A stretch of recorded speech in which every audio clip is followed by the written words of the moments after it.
Hello, we're live here. My name is Jamie J. I'm the CEO and founder of Bottleneck Distant Assistance, and we're live with Bottleneck.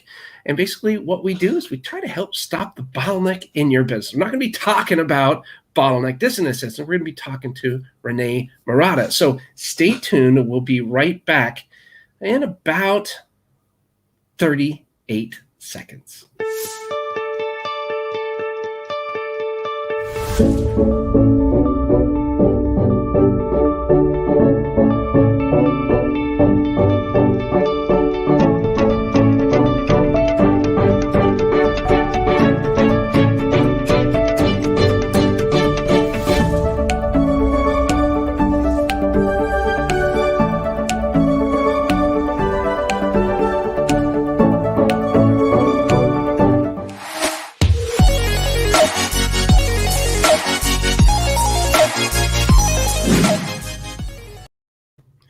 Hello, it's Jamie J. This is Live with Bottleneck, and I'm excited to help stop the bottleneck in your business today by introducing you to René Murata, the CEO of CEO Essence. We're going to be talking about a new paradigm for leadership, and René is coming all the way from Italy. This is fantastic. I love technology nowadays, and why can René help stop the bottleneck in your business? Let me tell you.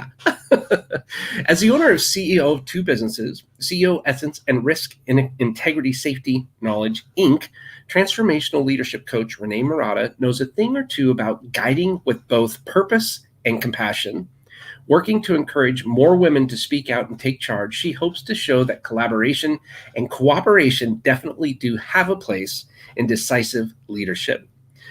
René has only ever had one boss that was a positive role model, while many others sought only to belittle those they managed. But she knows from experience that in order to get the best out of people, you need to listen well, communicate effectively, and understand the power of your words. Now, a transformational leadership coach, she teaches women how to incorporate the best of the masculine and feminine energies in leadership using a methodology that seeks to empower both manager and those who are managed. So without any further ado, please allow me to introduce you again, all the way from Italy, René Murata. How are you, René? I'm doing great. Thank you, Jamie. How are you? I'm excited to talk to you. Just being in Italy, I think it's fascinating. I'm sitting here in little rainy Springfield, Missouri, and a little bit earlier in the day, I guess, a little bit later in the day there. So thank you for your flexibility. But I'm excited to have you on Live with Bottleneck. I wonder if maybe you can share a little bit of your story, tell us what you're up to, and yeah. So I've been here in Italy for 2.5 years now, and I've traveled all over the world. My husband and I, when we met, that was one of the stipulations before I would even consider seeing him anymore, is you must travel. And so we've my business, Risk Integrity Safety Knowledge, I traveled all over for that. I've been to China, work for China and Brazil, other parts of the world. He happens to be Italian, so third generation. And so when a couple of years ago, he was like, hey, how do you feel about, we were living in Texas. He goes, how do you feel about, I don't know, going to Italy? And I said, okay, I just need an airport within 2 hours, and I need Wi-Fi, and I need a place where I can set up an office, and then it's fine. And so there's 27 ski resorts within an hour's drive of our home. Oh so that's how we're here. So you're a skier.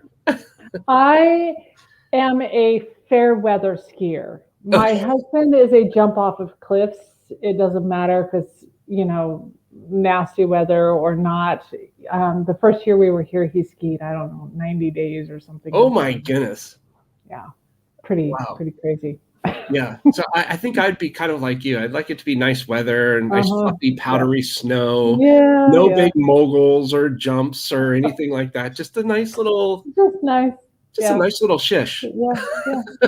I can do some of the black runs. I ski that well. I have to be married to a man like him. But I still want the weather to be perfect. So. Yeah. That's fantastic. Well, tell me a little bit about this CEO Essence and kind of how that was born. Okay, so CEO Essence was born. So my background is I'm actually a mathematician and a physicist, Okay. and so that's my training. And I ended up going to work in the refinery world in California. And so, as a woman in a very male-dominated environment, it was challenging at best and frustrating at worst, right? So there were days that some of the other women that I worked with didn't even acknowledge that I existed. And I felt like we were so few in number that we should be working together and we Sure. should be helping each other out. And it didn't work out that way. And then I went to work for another company for a while, and the management was so let's just say it wasn't nice. Mhm. And I just thought, there's got to be a different way of being in business. And so I started my own business in the gas and oil, and it's a safety business.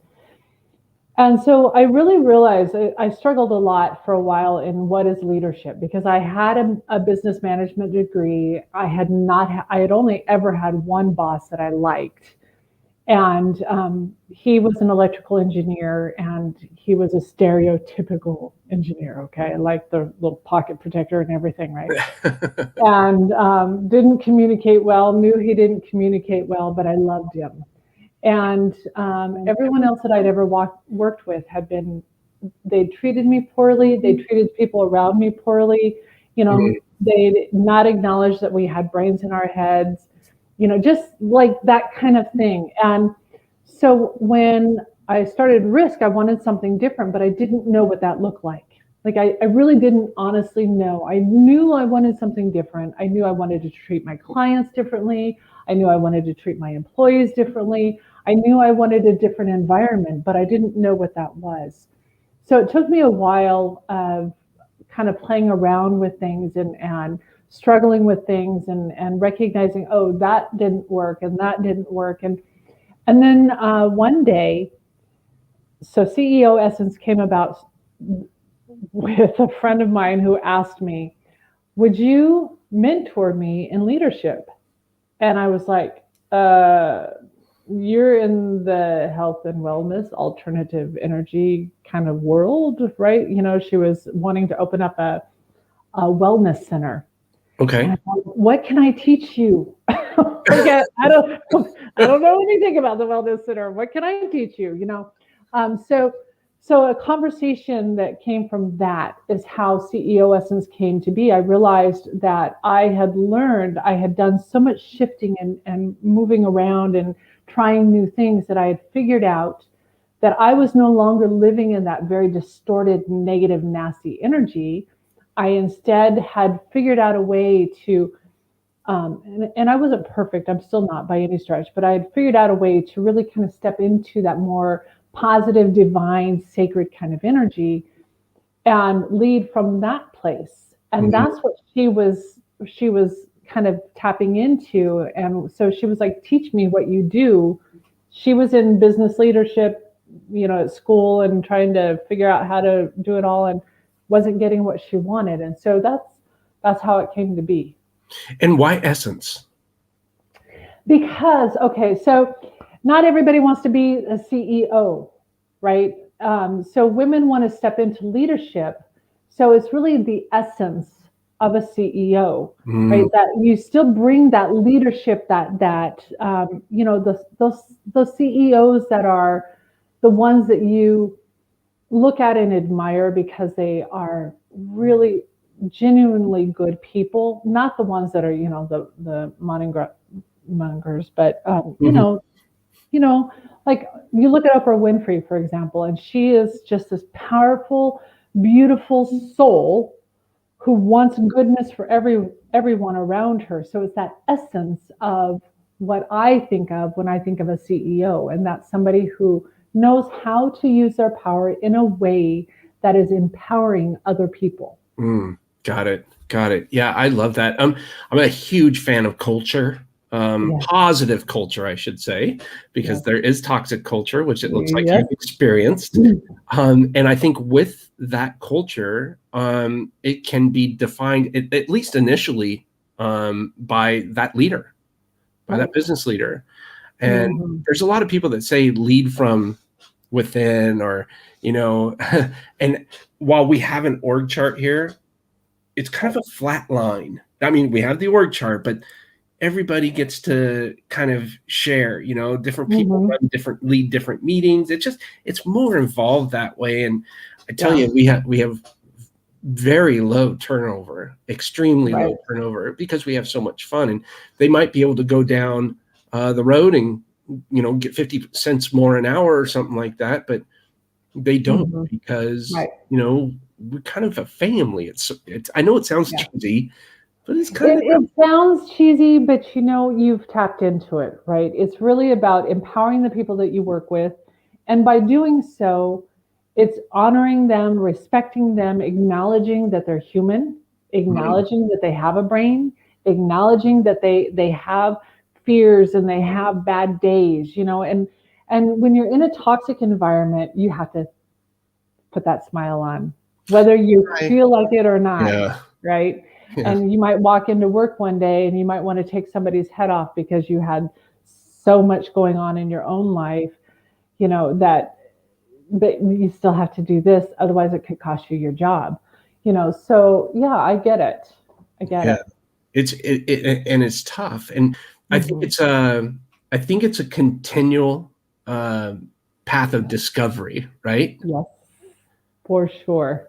What are some of the biggest challenges when someone approaches you? What are some of those biggest challenges, or what's a good way of describing how it is when, for someone that may be in that position right now where they say, René, I need help.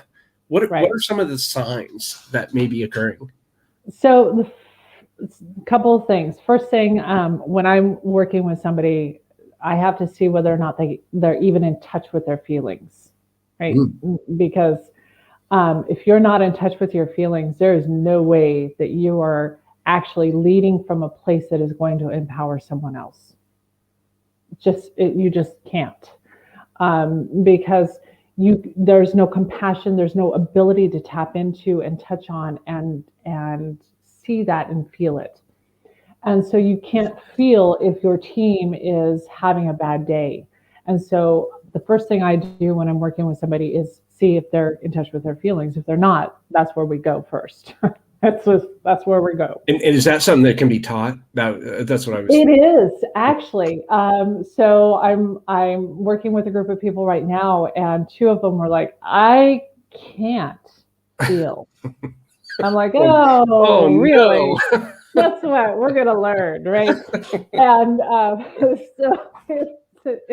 it's fun. It's hard work, So I will say this: working with me is not easy work. It's definitely, I force people to look at some things, hold a mirror up, and they don't always want to do that. So I'm just going to be real. And so when I'm talking with somebody and asking them, do you even want to work with me? It's like, you have to be aware that I'm going to make you do some searching, right?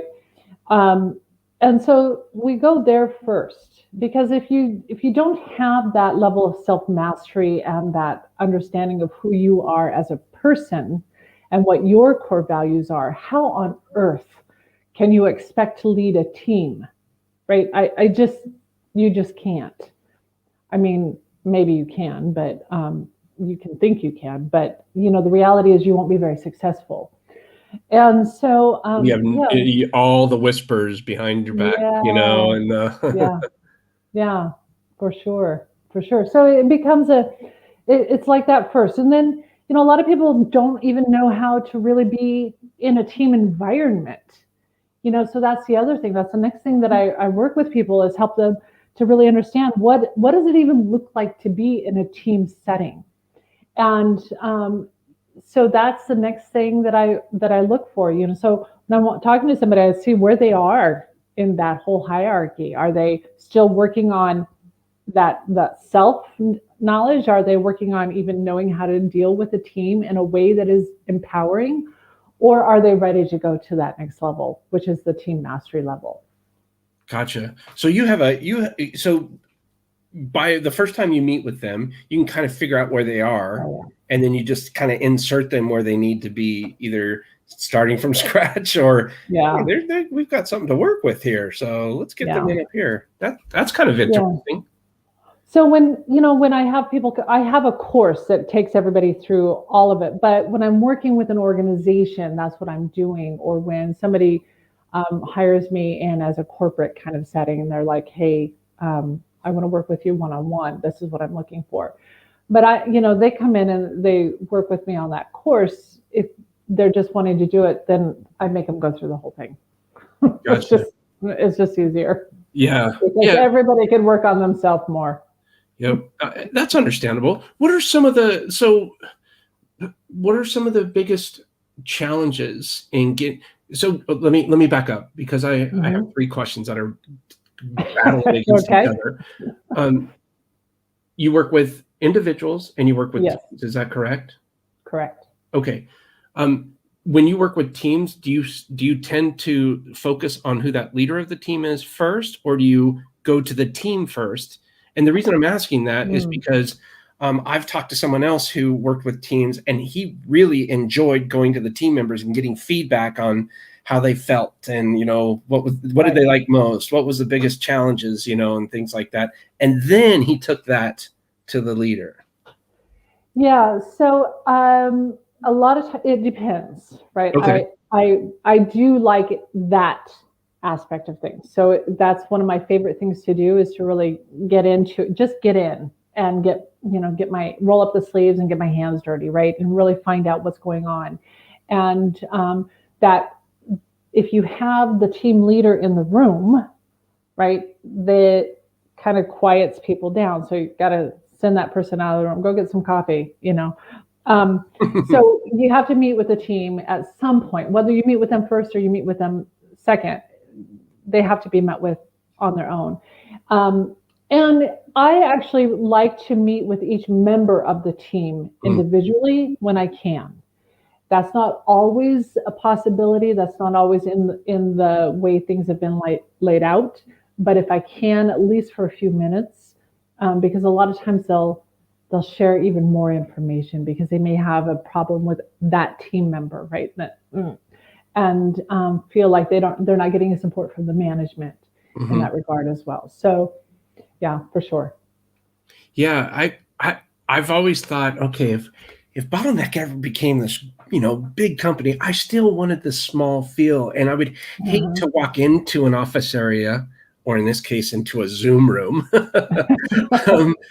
and people just kind of go, oh, the boss is here. I don't want people to ever say that. I would love to be able to walk in and, hey, what's going on? Hey, how's it going? Yeah, because I think a lot of people think, hey, no horseplay, we got business, and there's a time and place for that. And I agree to a certain extent, but I also think, man, you're at work so much of your life. Why not enjoy it and literally have fun with it? So you work with your team.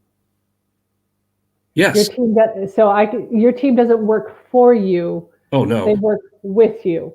And see, I can tell as soon as you got on the call, first thing I could tell that's the kind of team that you have. Oh wow.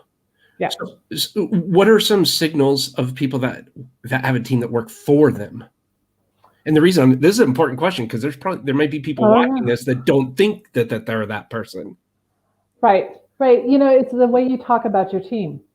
Right. So when you started talking about your team, you were talking about how much fun it is and how exciting they are to work with. You even use the word with, right? And when somebody's has a team that works for them, they refer to the team not as my family, not as my team, but they may refer to them as my employees. Or, and so as soon as somebody says my employees, I know this is not a flat chart, right? This is a hierarchy of power. The other thing is when you start referring to my team members need to, or they should. So now you're putting some, again, we talked about the power of language in my bio, right? That whole power of language, when you start saying that person should, that person needs to, or that sort of thing, what you're doing is you are placing yourself above them in a hierarchy of shame, blame, guilt, and diminishing them in some way, shape, or form. And this occurs a lot of times without people even knowing, I'm assuming. Right. So I catch myself. I will, my team, I work with my team. I've worked with my team for years. I've been saying that for a lot of years. And I still find myself on occasion saying, you need to. And then I step back and go, you know what? The report needs to get uploaded. Could you please take care of that? Gotcha. Right. So now it's that thing still needs to be done. However, I'm taking it off that blame, shame, guilt kind of yoke and saying, okay, take care of this, because when you start to say need and should, then it becomes a power struggle for sure. Yeah, which is not good. Right. So have you noticed a big change with COVID in how teams and leaders are working together? So yes and no. Some of the companies that I work with, there's definitely been a push towards compassion with several of the companies that I work with, where they're recognizing that life has just really thrown everybody a curveball, and there has to be some flex, right? And then there are others as well that are like, I don't care. It's no excuse. Right. So it's been a very mixed bag in that respect. Yeah, it has been. I totally agree with you. I think it's been. I mean, I've been working remotely since 2006. So my buddy told me, Jamie, you've been social distancing before social distancing was a thing. I got a kick out of that. Yeah. It was funny. But one of the challenges that I've had is something little I read the other day in an article, that if you're having a Zoom meeting, everybody's camera should be on. If it's off, that means they're doing something else. And so I thought, okay, I'm that okay, but what if they don't always want their camera on? And I just didn't agree with that. Something in my gut said, I'm okay with not having all the cameras on. I'm okay with that. We're getting our stuff done, and all of our meetings have an agenda, it's pretty structured. And I just thought it's just something little simple like that, forcing someone to turn their camera on. If they were in the office, obviously they'd be there, right? But I don't know. It was just something that sat weird with me. I agree with you. So I like it because I don't meet with my team often enough, because we've been working remotely. They live scattered all throughout the United States, and it's been that way forever. And so what we have always done is travel to a site to do the work and then come away, right? And with COVID, now we're doing all of our meetings via Zoom, but we have to have stuff up on a screen. So we can't have our cameras on so that I can see the people across the room. So when we're meeting as a company, they're accustomed to not having their camera on because of the way we do business. And so I'll say, guys, okay, I realize that you have bedhead, but I want a camera on. I want to make sure that you're still alive, right? You can turn it back off after I see your ugly mug there. So come on, they'll turn it on, they'll be like, there. It is. Right? I'm here. Put it back off, but okay. So maybe they are doing something. You can tell, you can feel it if they're not with you, right? Yep. So if somebody picks up their phone and starts texting on their phone, even if you can't see them, you can feel that, right? And say, hey, and if you really need them for a moment, you can say, hey, I feel like I don't have your attention. Can I have your attention for just a moment here? And then you can take care of whatever it is that you're taking care of, right? So you can still address it, in which case, they'll flip their camera on and go, oops, sorry, I just had to deal with that. But, in today's world with COVID, kids are in and out of school. Maybe they're home, maybe they're not. Maybe they went to school and then, oh, well, they got sent home. Like my kids, my son has been home more than he's been there, and my daughter's been there more than she's been home. She's 2 years younger. So they're both in middle school, but, so with him home, we fight for the internet, right? So there's that challenge. Then he comes in, he wants a snack.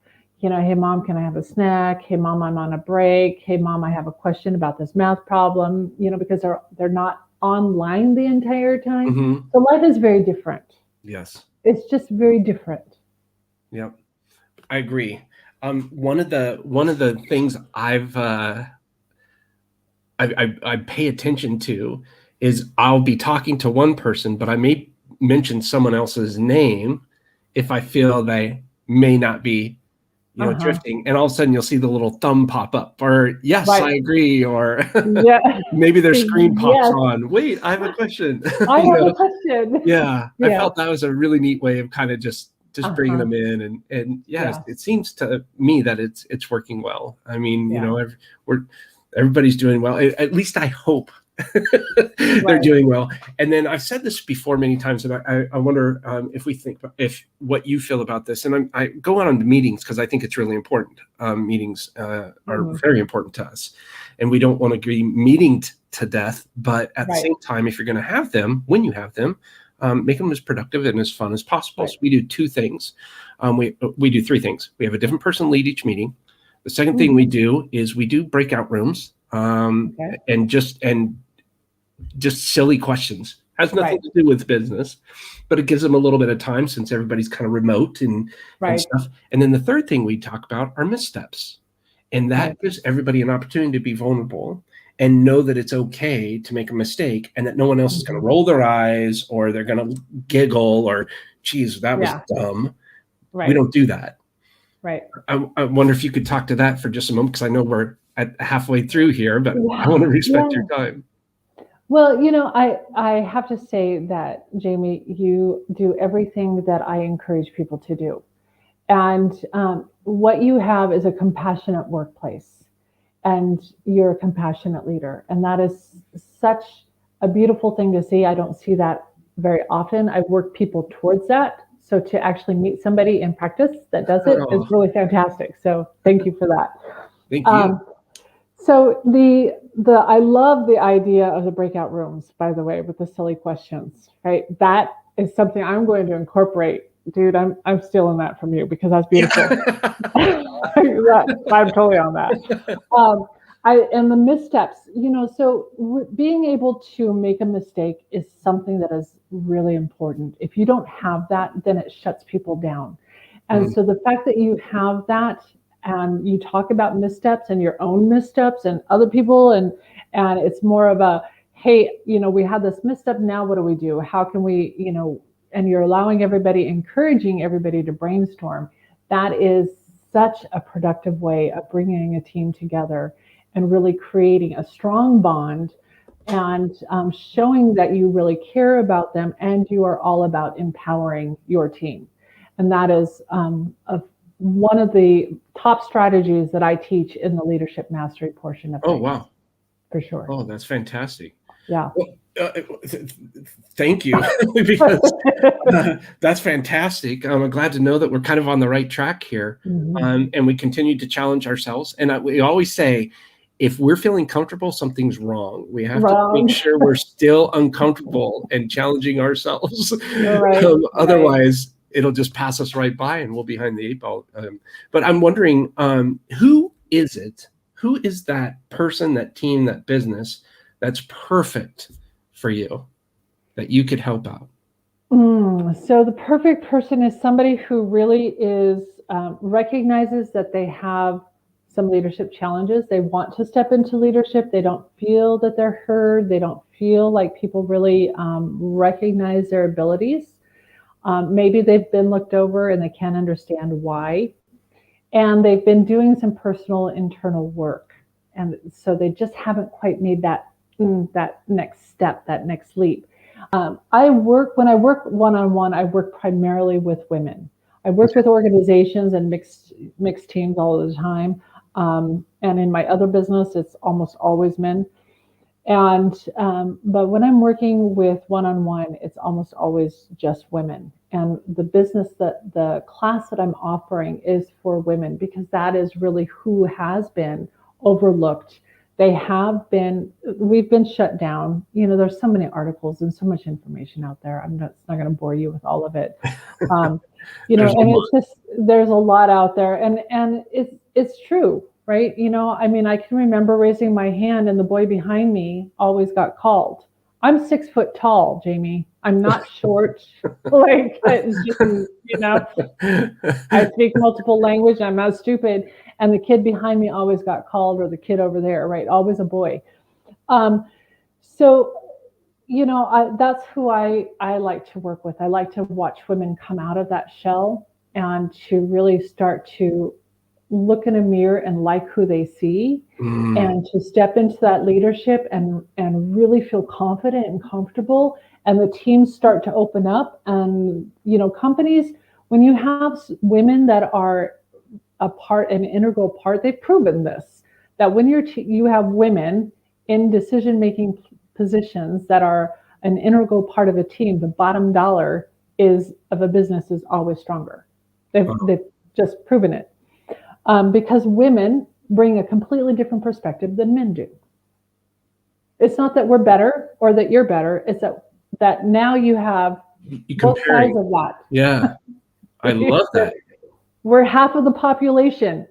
You got to bring us in, right? It's just the way it is. So I absolutely love that. I was talking with a gentleman. He's in New Jersey, and he owns an advertising agency. He's African American, and everybody that sits on his team, he likes the diversity because he wants to get the different perspectives.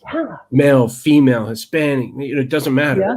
But he really loves hearing the different perspectives, so that when they're getting ready to do an advertising campaign for somebody, how is this going to affect this person or this person or this person? And it really, really is. I thought it was genius. Yeah. It's very powerful, and that's an inclusive, very inclusive company, where you're actually asking for those different perspectives and listening, not just asking and going, okay, thank you. Next, right? You're actually listening. And so that's beautiful. That's beautiful to hear that. Yeah. I love it. Well, every year, and then I'll go ahead and ask how people can reach out to you, but every year we have a word of the year, and our, listen was one of our words of the year, I think 3 years ago. Listen intentfully and soulfully to engage notably. And our word of the year this year is kindness. And so we make an acronym out of them. So I say kindness illuminates natural decency by creating neoteric energy with selfless statements. And I like that. Yeah, it's really neat. So every year we kind of focus on that. So this year we're leading with kindness. That's our theme of the year. And so we'll come up with a new one next year. But I like to listen because we really embrace those words. Right. So I had to learn. I've got 2 ears and one mouth. I need to start shutting up more. Yeah, and when you start to listen with the heart versus with the ears, it brings a whole different perspective. Sure. Yeah, and hopefully the heart's bigger than the mouth too. And so you're listening with kindness, right? And so you're leading with kindness, and so you're in your heart space. That's apparent in everything that you've said so far. So your team is lucky to have you. Oh, you can tell them I said so, Jamie. I will. Well, actually, I'm lucky to have them. I would. I think so. Too weird to say. With that being said, how do people reach out to you?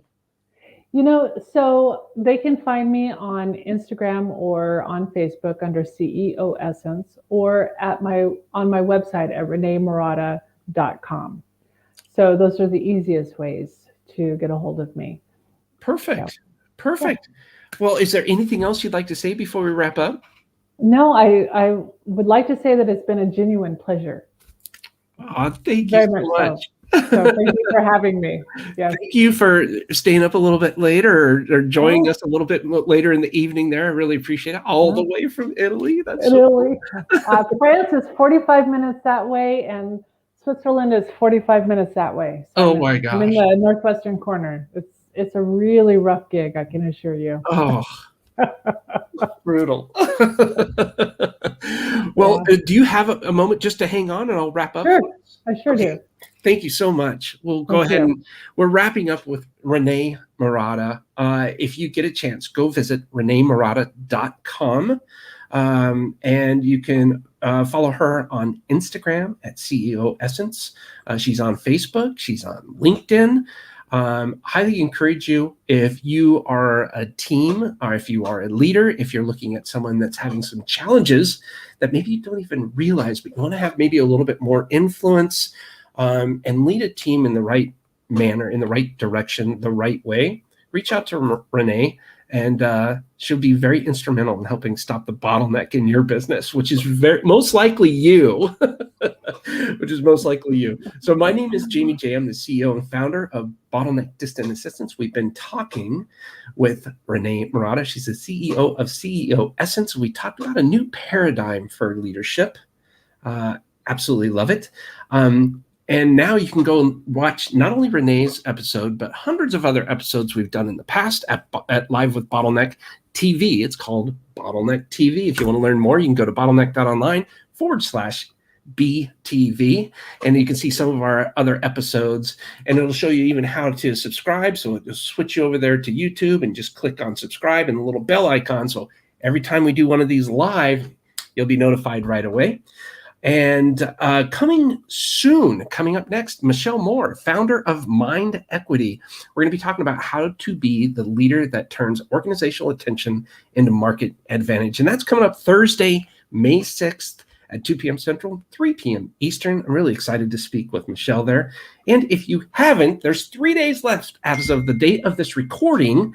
I think it's May 4th today. My book, Quit Repeating Yourself, is going to be coming out in September. We're doing a pre-sale campaign on it to kind of offset some of the costs for my publisher there. So if you get a chance, go to bottleneck.online/book, Indiegogo campaign. You can support the campaign there. Follow along with us. We'll bring you into the author circle.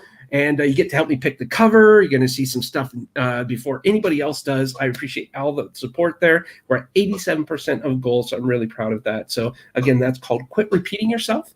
And basically, it's do something as if it's the last time you're ever going to do it. So thanks again for tuning in. And my discussion today with René Murata, A New Paradigm for Leadership, was just fantastic. Hope you got a lot out of it. And remember, create your own ripple. We'll talk to you soon.